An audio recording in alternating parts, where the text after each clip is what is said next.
Welcome back. So today we start with the next chapter, that is electrochemistry. Alright. So let us first understand the concept or the meaning of electrochemistry. Okay. Electrochemistry. Now this word electrochemistry is composed of two words, it is electro as well as chemistry. So what can we say? That is, electrochemistry, it deals with the conversion. It deals with the conversion. Conversion of what? It deals with the conversion of chemical energy into electrical energy and electrical energy into chemical energy by certain reactions called as the redox reaction. So it deals with the conversion of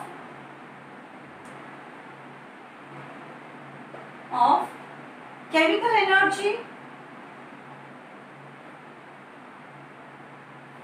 to electrical energy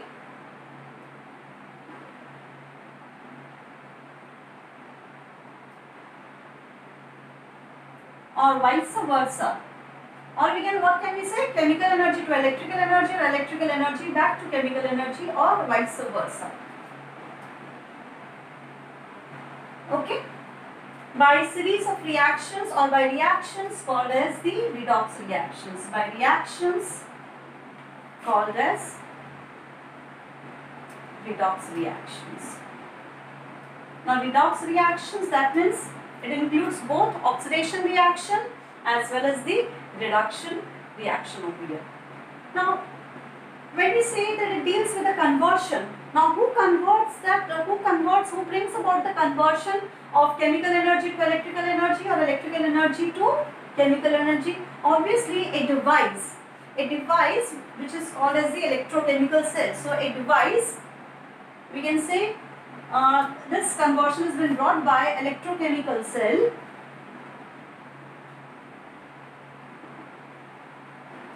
So what is electrochemical cell? That is a device which brings about, I am not writing down this whole thing once again, a device which brings about the conversion of chemical energy to electrical energy or vice versa, where the redox reactions takes place. That device or such a cell, we call that as an electrochemical cell. And the branch of chemistry, we can say the branch of chemistry. So I am rubbing about over here, that is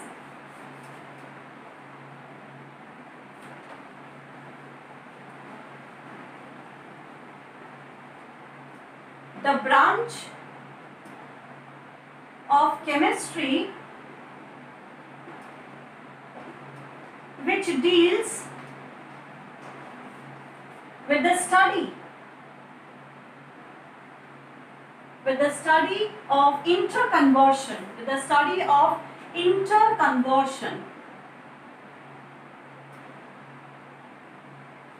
of chemical energy to electrical energy by redox reactions or chemical energy to electrical energy or vice versa, by redox reactions, or simply you can say the branch of chemistry which deals with the study of interconversion of chemical energy to electrical energy or vice versa. This branch of chemistry where we study all these type of reactions, these redox reactions, where we study about the conversion of chemical energy to electrical energy or electrical energy to chemical energy, this branch of chemistry, we call this as electrochemistry.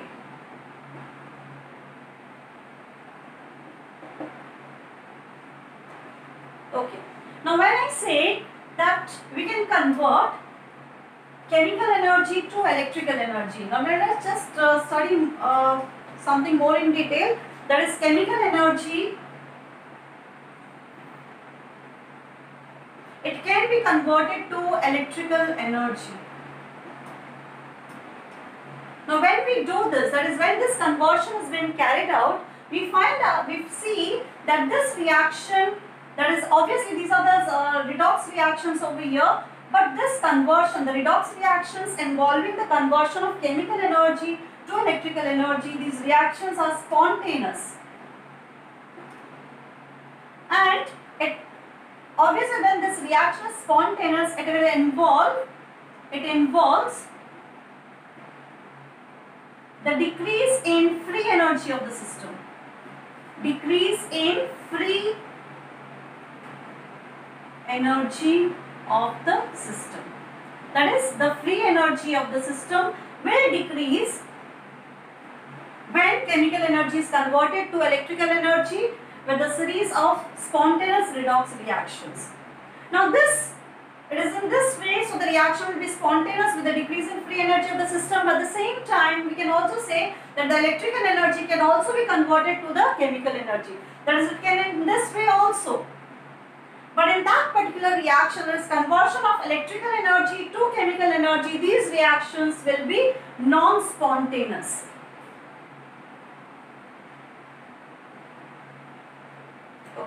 And in this particular chapter, we will be dealing with the conversion of our chemical energy to electrical energy with the help of electrochemical device or electrochemical cell. Now, galvanic cell is a type of an electrochemical cell. Okay, so we will be studying about the galvanic cell. So, galvanic cell, which is also called as the voltaic cell, is a type of the electrochemical cell. Now, galvanic cell, it is also called as the voltaic cell. The name voltaic has been given after the name of the scientist Alessandro Volta.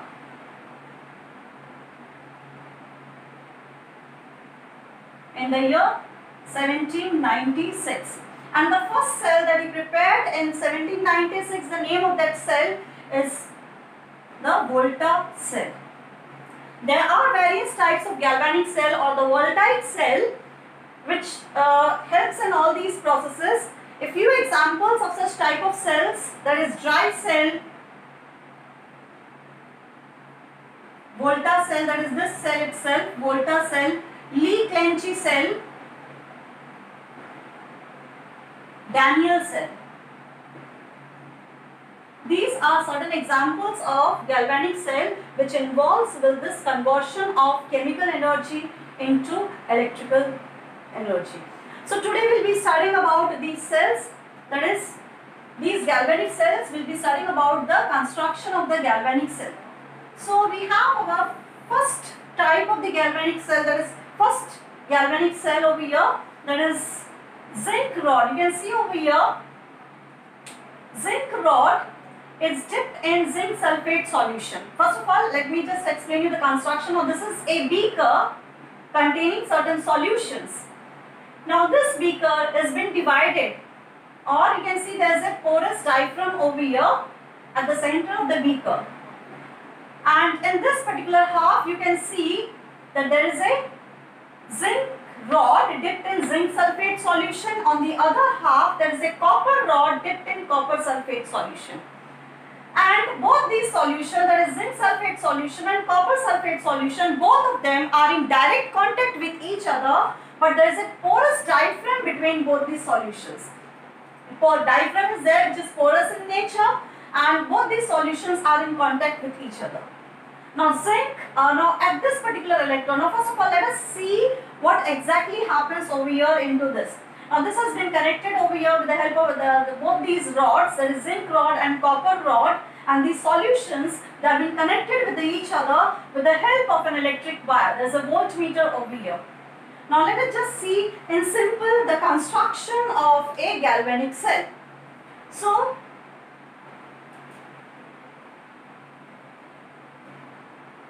as I already told you that in case of the galvanic cell, any type of galvanic cell or any type of conversion of chemical energy to electrical energy or electrical energy into chemical energy, which type of reactions takes place? That is a redox reactions. So when it is a redox reactions, obviously they will involve, these type of reactions will involve oxidation and reduction. So where the oxidation will take place? At the oxidation electrode, and reduction will take place at the reduction electrode.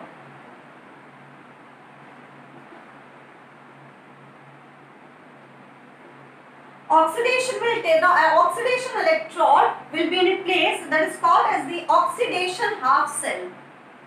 Oxidation half cell. Reduction electrode will be at the reduction half cell.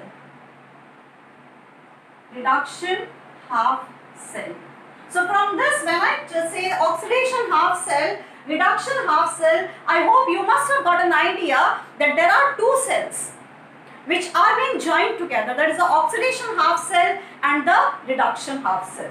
So these two half cells, that is oxidation half cell and reduction half cell, both of them, they have been joined together.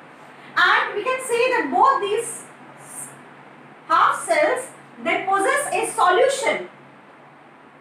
They possess a solution, and this solution may be either in direct contact with each other, as in this case, with the help of a porous diaphragm.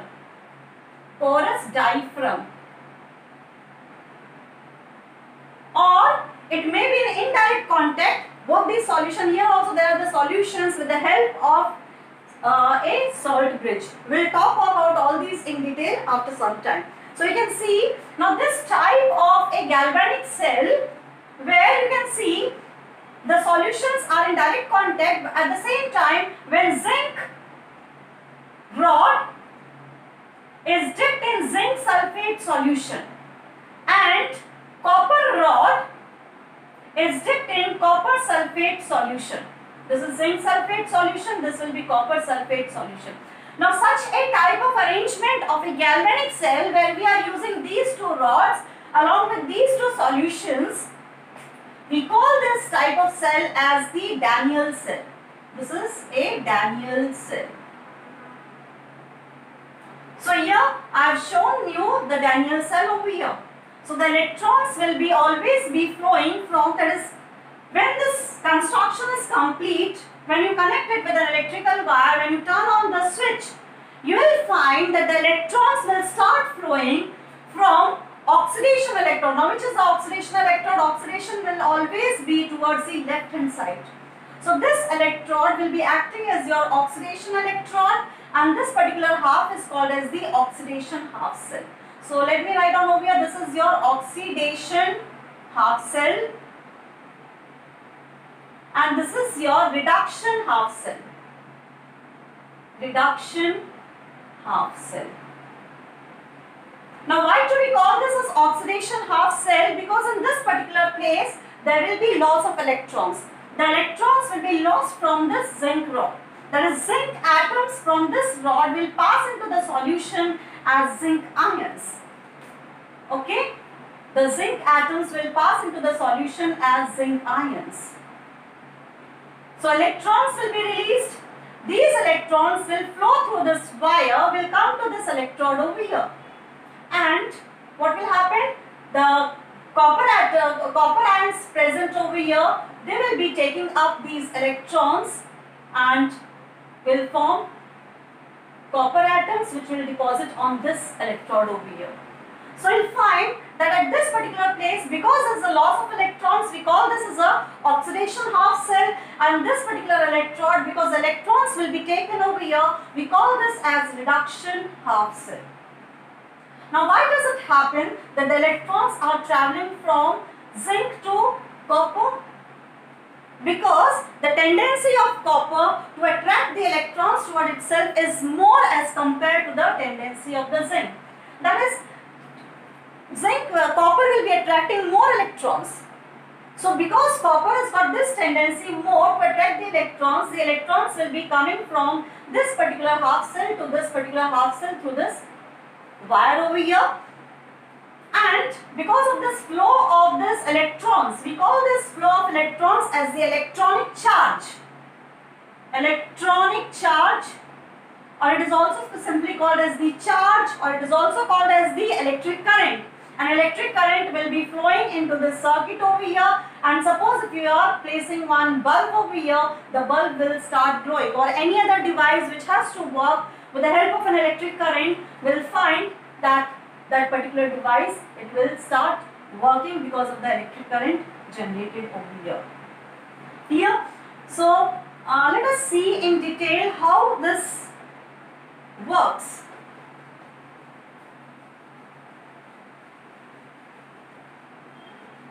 How the electrons that has been generated over here. Now before that, let me just show you this over here. This is a cell where it is in the solution is direct contact with a porous diaphragm. But the same cell over here, there is a Daniell cell over here, and in this particular cell will find that both the solutions, the things are same, the arrangement is same. That is zinc electrode in contact with zinc sulfate solution, copper electrode in contact with copper sulfate solution. The whole arrangement is same, and both these electrodes are being connected with the help of a wire. There is a voltmeter over here or a meter, but both these solutions, they are in contact with the help of a salt bridge instead of a porous diaphragm. Now here the loss of electrons takes place over here, so this acts as the anode, and here the gain of electrons takes place over here, so this acts as the cathode over here. Now as the loss of electrons takes place at this particular electrode, these electrons, because these electrons they remain over here, will find that this electrode will gain a negative polarity. So it is to be noted that in a galvanic cell,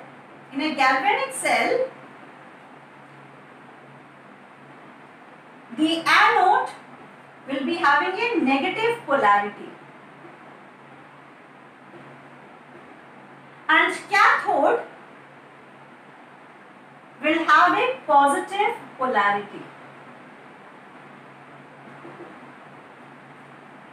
Okay, because the electrons have been generated over, these electrons will accumulate on this also, and the solution will be having the electrons over here. And obviously because of this electrons will be presence of these electrons over here, electrons are negatively charged. So this particular half cell will be having the negative polarity, and the other one, that is a cathode, will be having the positive polarity. Alright, so look here, let us just take this particular beaker. I am not taking this whole arrangement over here. Now this is what is happening. Now this is the zinc rod in contact with the zinc sulfate solution, and this is our beaker containing copper electrode in contact with the copper sulfate solution. Okay. So this is zinc rod, this is zinc sulfate, this is copper electrode, this is copper sulfate solution. Now look here, zinc, this rod, it is having the zinc atoms obviously, and because of this solution of zinc sulfate, there are some Zn2 plus ions over here. Along with zinc 2 plus ions, it is also having some sulfate ions. Okay. Now for the time being, we will not discuss anything about the sulfate ions. Let us concentrate on these, that is zinc ions. In this particular solution, because of the presence of copper sulfate, we will find there will be some Cu2 plus ions and some SO4 2 minus, that is a sulfate ions. Over here also we will not concentrate more on sulfate ions, we will be concentrating more on this copper ions. Now, as I told you that this is in contact with this, and then both of them, they have been connected with the help of an electric wire over here. I never wanted to spoil this diagram, so I am just explaining over here, roughly over here, that's I have drawn it roughly. Okay. So, as I told you, the tendency to attract the electrons of copper is more. Because the tendency to take the electrons, the copper will take the electrons, it will pull the electrons toward itself. So the electrons will start flowing from here to here. Now when these electrons, there are some electrons over here in the solution. At the same time, when all these electrons they get over, or when there is a deficiency of electrons into this solution over here, what will happen? Now these are over here zinc atoms. Zinc atoms. Zinc rod having the zinc atoms. So what will happen when they will be needing these electrons? Obviously as the reaction starts, This is having only the zinc Zn2 plus and sulfate. So this zinc atoms, it will pass into the solution forming Zn2 plus 2e minus, that is electrons will be formed. So we can show over here that is zinc atoms are passing into the solution with the formation of the electron. So here this rod will become smaller and smaller, and we can show this reaction over here, that is Zn, which is in solid state, will pass into the solution as Zn2 plus 2e minus. Why? Because this solution might be having some electrons, but they will not be sufficient enough to flow from here to here. So obviously the electrons from zinc rod has to flow from here. Now how the electrons will flow? These atoms of zinc will first pass into the solution, that is Zn2 plus 2e minus. That is, the electrons will be lost over here. So we call this reaction, that is the oxidation reaction taking place at the anode. This is called as the anode. And so oxidation reaction at the oxidation half cell. So these electrons will be coming over here. Now what will happen over here? Now these copper ions which are already present into the solution, these copper ions will take up these 2 electrons. The electrons, 2 electrons lost from here will be taken up by this copper ions over here. That is Cu2 plus 2e minus. It will take up these 2 electrons, and the ions will get converted into neutral atoms of copper, and the neutral atoms of copper will start depositing on this electrode. So we will find that this electrode will become thicker in size, and this electrode will become thinner and thinner, because all the zinc atoms are passing into the solution as zinc ions along with the release of the electrons. And in this particular case, whatever the copper ions were there, they are taking up the electrons, getting transferred into copper atoms, and will get deposited on this electrode. So this rod is going to become thicker and thicker. Now this happens at the reduction half cell, or at the reduction the electrode, or this half cell, that is a reduction half cell, and this is our oxidation half cell. So let us just see the reaction over here. That is Cu2 plus, that is in the aqueous state, Cu2 plus, it is in the aqueous solution, plus 2e minus, forming copper, that is Cu, neutral atoms of copper, which is in the solid state. In this particular case, zinc, which was in the solid state, it is forming zinc ions in the solution, that is the aqueous solution, along with the release of these 2 electrons over here. And because of this flow of electrons, there is an electronic charge that has been developed over here, and if you are placing an electric bulb over here, suppose if this is the electric bulb over here, we will find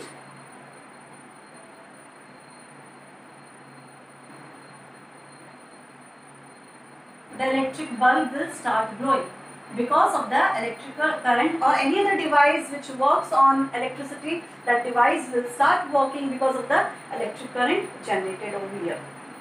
Okay. Now your question may be, why are we using this salt bridge? Okay. Now this salt bridge, first of all let us understand what is a salt bridge. Now salt bridge is a U-shaped tube.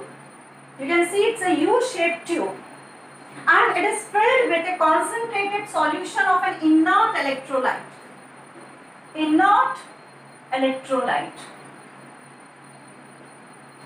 The electrolyte that is used over here, that will be a concentrated solution of an inert electrolyte.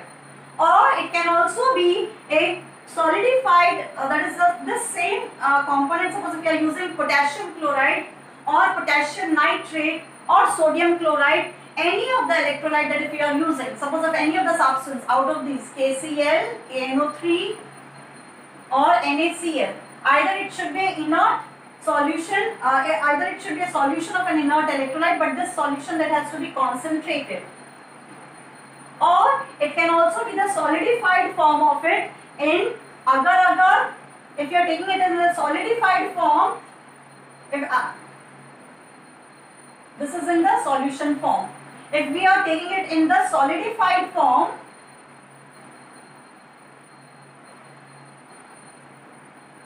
then we have to introduce the solidified form, that is along with the solidified form of the same component, that is of the same compound, we have to add agar-agar or gelatin.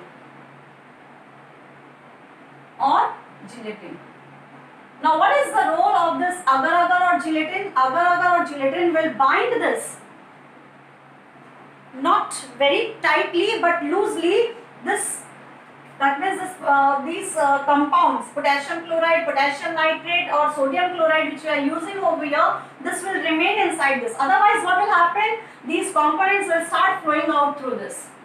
Okay, and these ions, that is these ions of all these components will come over here even when it is not required.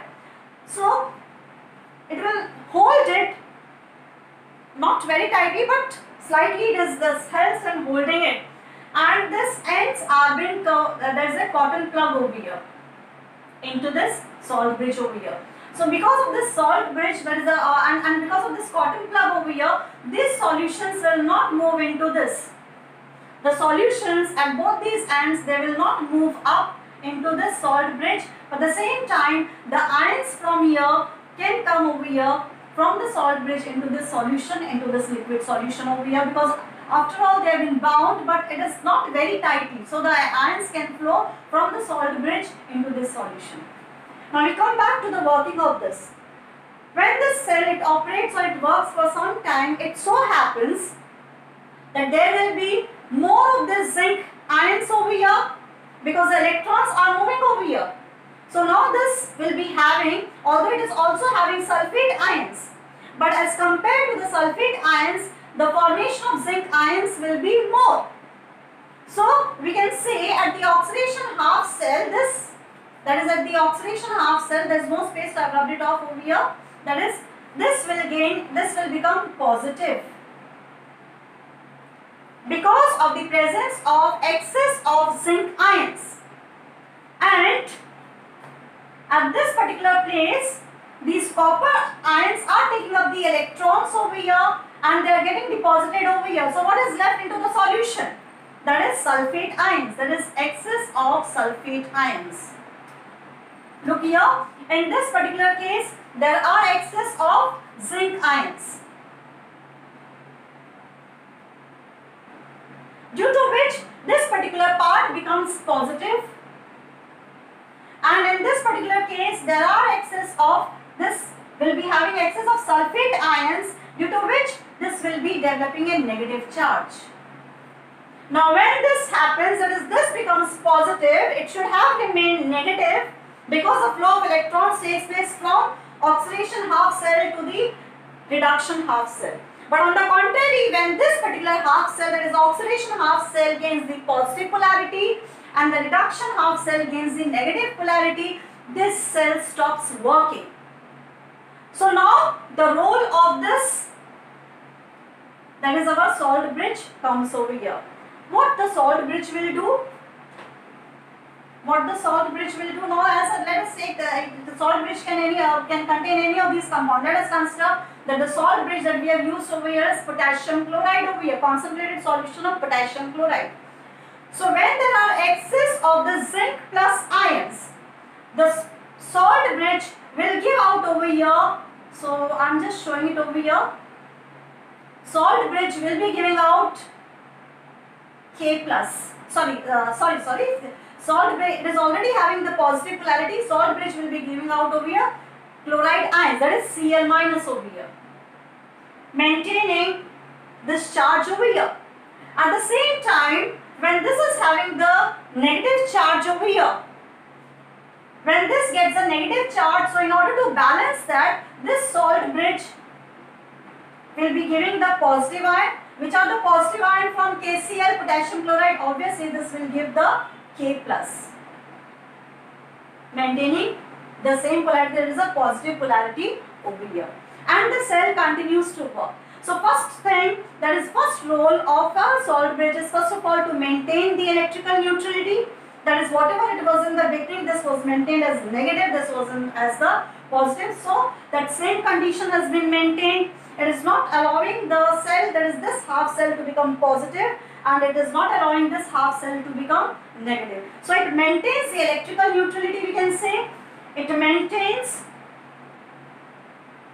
maintains electrical neutrality.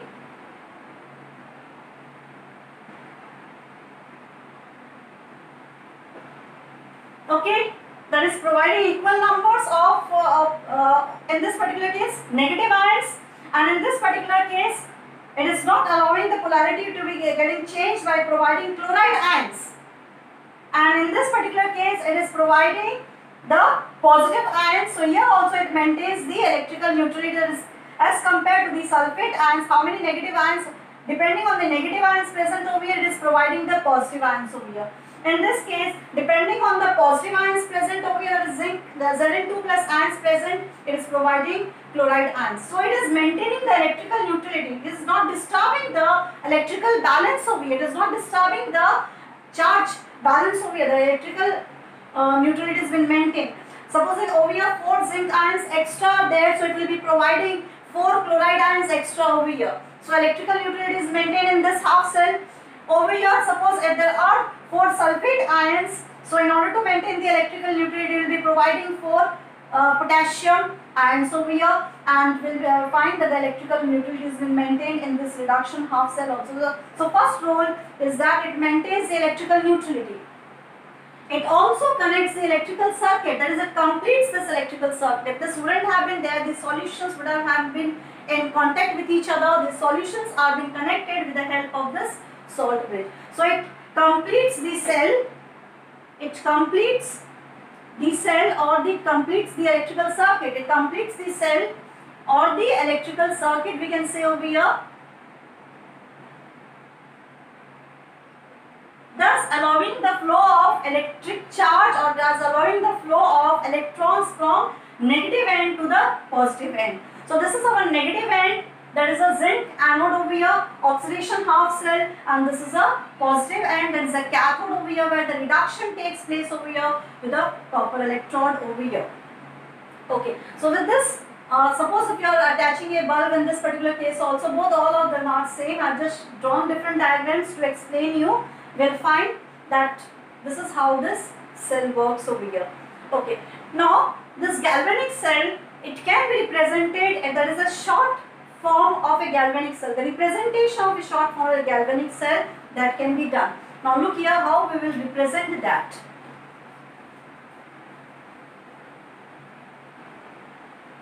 So let me rub the board.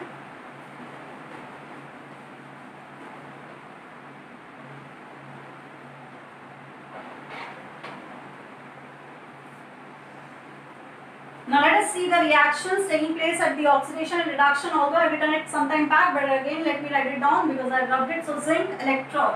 In this particular half cell, always make it a habit that the reaction taking place at the oxidation half cell should be written first, and the reaction taking place at the reduction half cell should be written afterwards. So let us take this zinc, which is in the solid state. It is forming what? Zn2 plus in the aqueous solution plus 2E minus. So this is our oxidation half cell or oxidation reaction, oxidation reaction taking place at the oxidation half cell. These 2 electrons are being taken up by copper, so we can write down this Cu2 plus 2E minus. So this is copper ions are there in the aqueous solution over here. So Cu2 plus 2E minus, that is Cu in the solid state. Now let me write down over here also, that is zinc. This is having the zinc ions, this is having the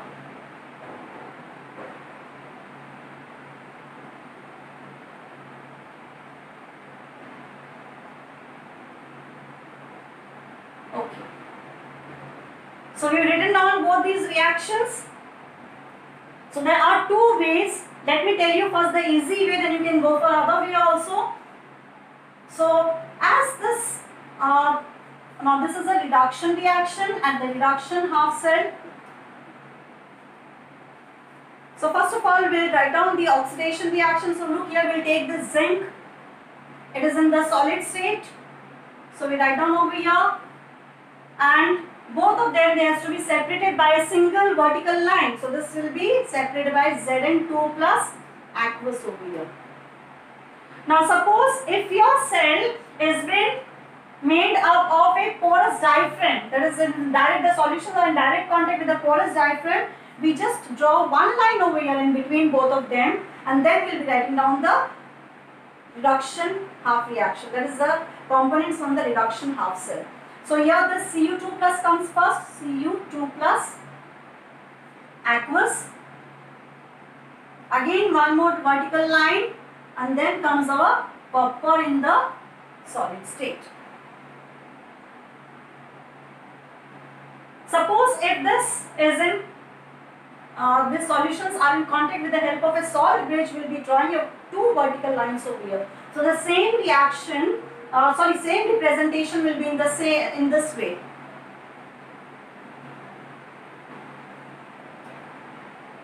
If there is a porous, if there is a salt bridge over here.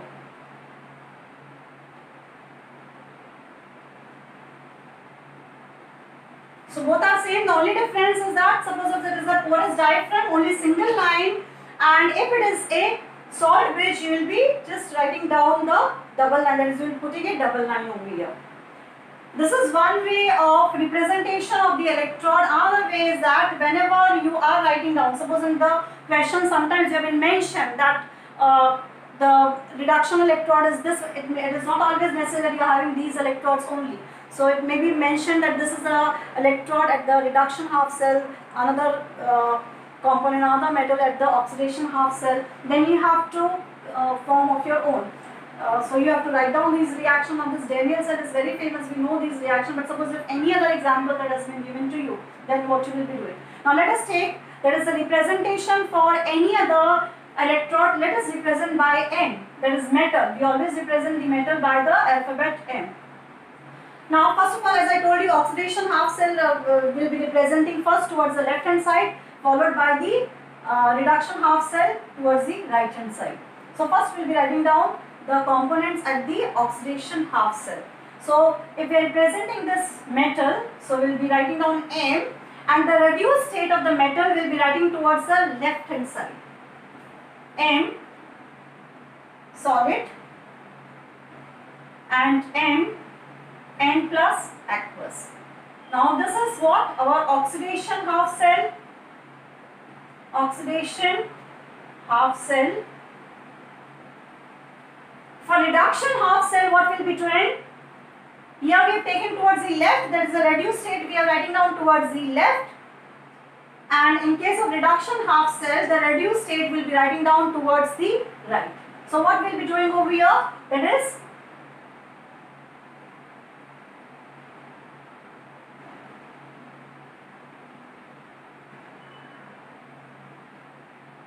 this is our reduction half cell.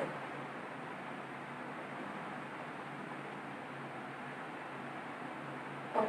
So now we will be combining both of them. So how will we combine both of them? That is,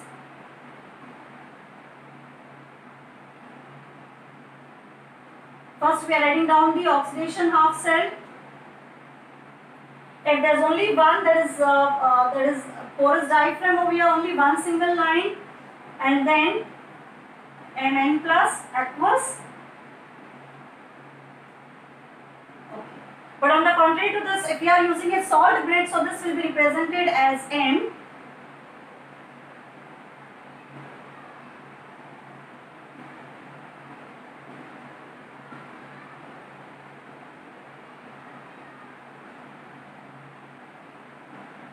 So this is how we can represent a galvanic cell, and these are certain rules that you have to follow. So in the galvanic cell over here, in this electrochemistry, we are dealing with the conversion of electrical energy to chemical energy, or chemical energy to electrical energy. Right in the very beginning I told you, even the electrical energy can be converted into the chemical energy, but that process will be non-spontaneous. What we'll have to do, that is you have to take an ionic solution of an electrolyte, and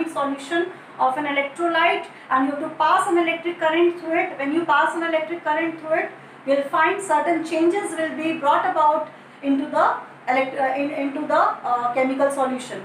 let me write down in short over here. That is when we are converting over here electrical energy. Here what we have done, we have studied the conversion of chemical energy to the electrical energy. Some changes have been brought about into the chemical and the electric current has been produced and the bulb starts glowing. So this was a conversion of chemical energy to electrical energy. Electrical energy can also be converted to chemical energy, but this process will be non-spontaneous. And what we have to do, we have to take an electrolyte, a solution, ionic solution of an electrolyte, and we pass an electric current through it. So we are passing an electric current through it, and because of this passing of an electric current, some changes will be brought about into this solution, into this chemical substance that we are taking into the ionic solution over here. So with the help of an electric current, we are bringing a change into this chemical over here, that is an ionic solution of an electrolyte, and hence we have converted the electrical energy into the chemical energy, because with the help of the electric current, a chemical change that has been brought about over here. Okay, one more thing students, here I have represented this state over here, that is in the solution is Zn2 plus, and I have written aqueous over here. You can also show it with the concentration. If the concentration of the two solutions are given, then you can write down in the bracket. So here the concentration we have taken as C1, and the concentration of copper sulfate is going to be taken as C2. That is, concentration of zinc sulfate is C1, concentration of copper sulfate we have represented as C2. So you can also show this as Zn solid, or even if you don't write down solid, it's understood that zinc is in the form of solid, and this will be Zn2 plus, and we will represent it with a concentration that is C1. So if in the question you have been given a particular concentration, we are mentioning that particular concentration. Then if it is a porous diaphragm, then one single line, and you will be writing down over here Cu2 plus, and the concentration of copper sulfate solution is over here C2. So I will be writing down C2 over here, and copper solid, or even if you don't write down solid, is understood that copper is in copper atoms are there. And suppose if there is a salt bridge that you are using, so there will be a double line over here. So simply if a porous diaphragm is there, single line. If you are using a salt bridge, there will be a double line. So this will be Zn as Zn2 plus C1, concentration, double line, Cu2 plus C2 and Cu. So this is what when a proper concentration that has been given. So this is for the porous diaphragm,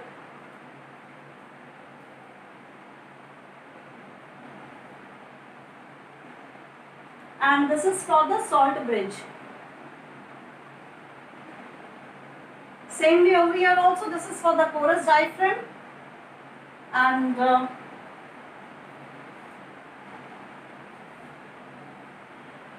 this will be for the salt bridge. One more thing, that is, I told you that the pull of the electrons by the copper electrode, that is this solution, copper sulfate solution is more. This copper will pull the electrons. Why? Because there is a series which you will be studying later on, that is called as the electrochemical series. And if you just go through that series, you will be finding that it is in this way, that is from top to bottom. The tendency to attract the electrons increases. So in that series, you will find copper is below zinc. So copper being below zinc in the electrochemical series, you will find that the tendency of copper to attract the electrons towards itself from the other solution is more. And the whole thing that has been given in the electrochemical series, this whole arrangement of the different ions to attract the electrons that has been given into a series. That is from top to bottom, the tendency to attract the electrons increases, which has been given into an electrochemical series. You can go through the electrochemical series, or later on we will be discussing in this particular chapter. So we stop today over here for this particular chapter, for this particular part, and if you have any doubt, you just write down below in the comment section. Whenever I'll get time, I'll get back to you. Thank you students.